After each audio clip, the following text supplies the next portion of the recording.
In Joshua 1:8, God comes to Joshua and says, this book of the law will not depart out of your mouth. If you read it, if you meditate on it, if you live it, you're going to have good success. And we've taken that verse and we've applied it to our own lives. And in one sense, it works. In another sense, it doesn't. We are not Joshua.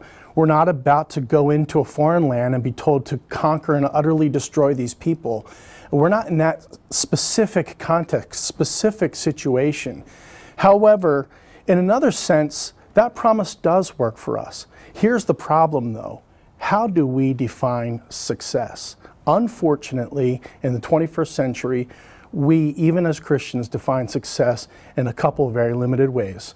Healthy and wealthy, and our families stay together, we must be successful. But God, I think, has a very different definition of success. Success throughout Scripture is obedience to Him and His Word and faithfulness, loving God, keeping His commands. That is God's definition of success.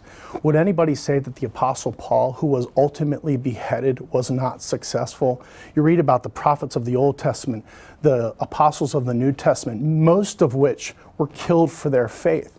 If we say that success means we're going to live a long, happy life and we're going to be wealthy and we're going to be healthy, that's our definition of success, then we've misunderstood. Even the promise God made to Joshua of success was not one of prosperity or wealth. It was one in which I will be there to help you do what I've asked you to do if you follow what I tell you. I like to think of Philippians 4:13 as sort of a New Testament counterpart to Joshua 1:8. I can do all things through Christ who strengthens me. And we take that verse and it becomes our blank check. I can do anything through Christ. Well, even in that immediate context, Paul was saying, I've learned how to be poor and destitute. I've learned how to have a lot. Most important thing is for me to be content with what God is doing in my life. And in that sense, when I'm asked, what is harder, to be content when I'm wealthy or to be content when I'm poor? And Paul's saying, if God calls me to something difficult, like God was calling Joshua to something difficult, I can do it if He calls me to it. I can deal with my thorn in the flesh. I can deal with being beaten. Ultimately, I can deal with dying for my faith.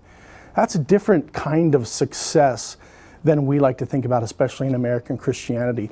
In that sense, yes, following God, living out His Word, obeying Him, living a life of faith does bring success, but it's success the way God defines it, not the way we tend to define it.